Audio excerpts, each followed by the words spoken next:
It's Jay. I'm back in for another one. And tonight I have with me Captain Keith. What's Upper.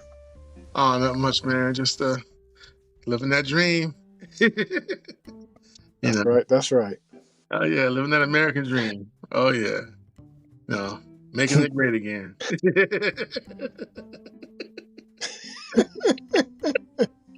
Uh-huh. I'm leaving that alone. I know, right? I said that with a straight face. I tried to say it with a straight face. I'm sorry. I probably didn't, but it's all good. It's all good. It's all good. Yeah.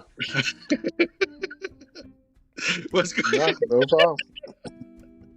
Let me stop. Okay, I'm good. I'm good. Yeah. That wasn't even planned. Just kind of freestyle right there as it just came out.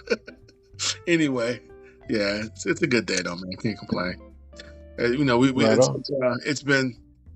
We've been spoiled with some good movies. Like this time last year, like a year ago, it was like a drought for me. It was I mean, I can't even remember what came out in 2023 holiday season. I just don't. Was it like what the Color Purple movie and stuff? I mean, it was just kind of dry. But this past Christmas and even prior, I enjoyed the stuff that came out. It was a nice time to watch some films. Yeah, this time last year, we're still going through the residuals of the pandemic and all that, everything being backed up, and then a lot of movies were just kind of dumped, and also January is never really a good time for movies anyway. A lot of times, those are the ones that didn't make it on the summertime, so you get a modge podge of usually horror movies and just kind of like dumps of movies. So sometimes they're not necessarily the best ones, but sometimes you got little gems in there, and I think for this January, we have a decent amount of actually good stuff, which is kind of cool. Yeah. You have to wait till like February, March, and April to get them, so it's kind of nice to have them this early. So that's cool. I agree. Yeah. So the movie we're going to discuss today is Den of Thieves 2, Pantera. It's not about the money.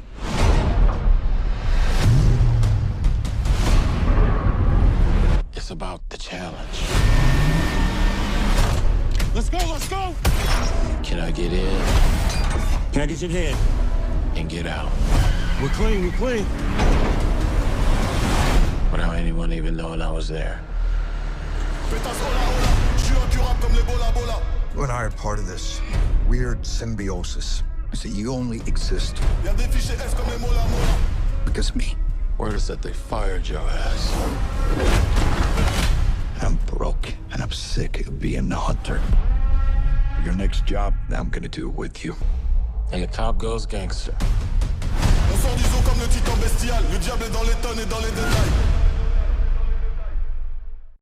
And so, Gerard Butler and O'Shea Jackson Jr., they're back again. I guess they're the ones that survived from the first one. Yep. I don't know. Den of Thieves is one. I can't remember if I saw it in the theater or not. I can't remember if I did. I might have.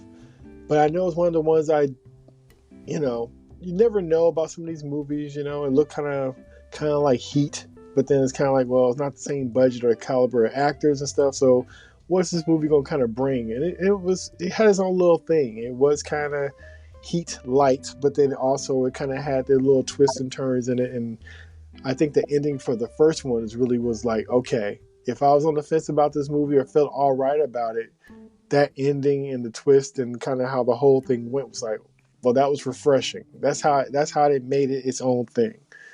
And so to have a part 2 all these years later, and that trailer, man, for me, that trailer had me ready for this movie. Yeah, me too. It was they laid it out perfectly, letting us know that Gerard Butler's character with Big Nick was burnt out. Just they wanted to cash in and get paid. So, right. and of course, O'Shea Jackson Jr.'s character is like, what? Threw him off guard. But no, it was cool. I mean, yeah, it was. I enjoyed the film, the location, just the cinematography. Having to go to Europe to do a movie like that would have been a lot of fun. Probably a long process, but just seeing that side of the world seemed like it would be just a cool blast and a nice different perspective, you know? Yeah, it brought a whole different energy to it. It wasn't Yeah. quite like Ocean's 11 or anything like that, but it was almost that kind of a heist thing, tied in with a little bit of James Bond with the views and the cars and the speed and the heist and the all the bad guys. So it was funny because usually like this is like how you would normally feel, or how I would normally feel for a big blockbuster movies with these big stars, right?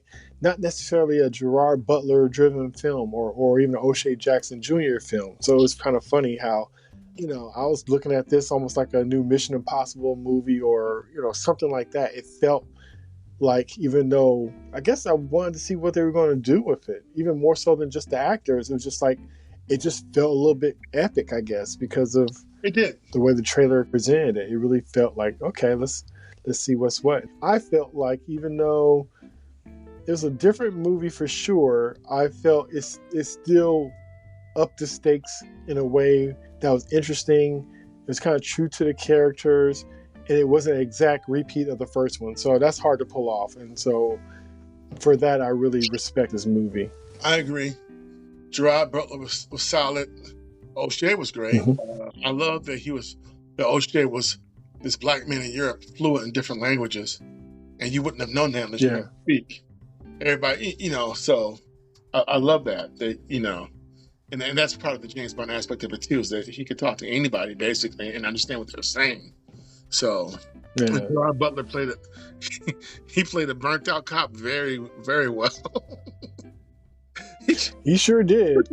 Yeah, he was a little too convinced. He gave no Fs. You know what I'm saying? He really did. It was good. Yeah, I really enjoyed his performance in this. Yeah, but no, it was a good movie. The heist, all of it was the cinematography. I mean, they probably spent some time putting this together. Probably a lot of work. And that car chase scene we got reminded me of like you said, James Bond and Ronin. Just everyone just going around and I always wonder when I see scenes like that, how many hours did it take for you to film that? Because that's a lot. It's a lot of work. But what was cool about this movie was that, yes, it's a heist film, but it's not necessarily your typical good guy, bad guy movie. Because even when you meet some other bad guys who want something, they could be a lot worse than what they were. And then in the end, they were kind of cool. So it was, it's like they were trying to give you traditional characters, but then they didn't. They were all a little layered. That makes no sense. Right. Yeah. I think the fact that everybody in the movie that we were rooting for is kind of a bad guy, it kind of gave them a chance to kind of, a little world building and character building and stuff like that. So having the insight of what inspired the person to be the way they are and why they're that way, when normally in a movie you would just get the good guy side and you wouldn't get the bad guy side, I think that kind of makes you feel a little bit differently about the character. So it almost makes you root for them because you kind of understanding like, hey, this person ain't all bad. This person is actually a real person with feelings and motives and driven for certain reasons and stuff like that, and it does just make you feel different about them. It's almost kind of like Fast and Furious. All those guys are, either drug dealers or illegal street racers or whatever they're doing.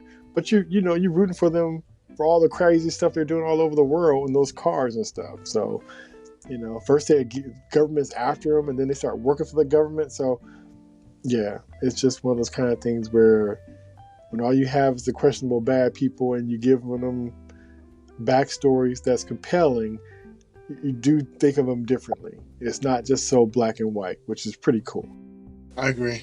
All right, so let's real quick. Okay, so we both enjoyed it. I would recommend it. And I think if you like the first one, I think it's enough new stuff in this new one to be like, hey, I'm not getting the first movie over again. And they're kind of adding more as more world building. And if they were up for making more, I would be open to seeing another one.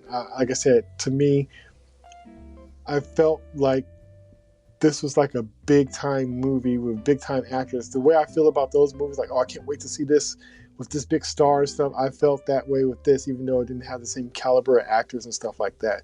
But like I said, that my anticipation for this movie was very high.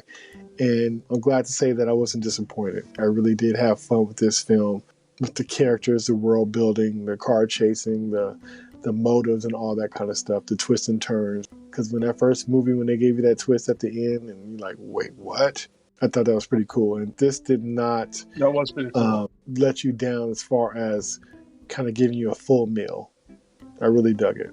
Yeah, me too. Like I said, it was better than I thought it was going to be.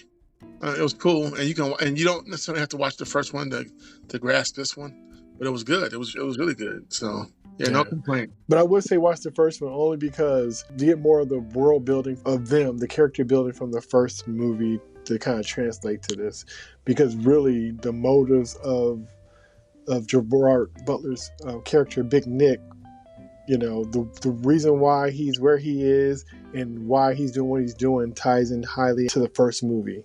That's kind of like the batter that made the cake of this movie, because the things that happened in that movie kind of made him who he is and kind of put him on this globe-trotting trip to get his bad guy. Yeah. Because anybody else would have left it in L.A. That just would have been it. Yeah, and they told him to, but he couldn't let go. Couldn't let go. Nope. All right, so that was Jay and Captain Keith discussing Den of Thieves 2, Pantera, now in theaters. Until next time, peace. See you somewhere out in space.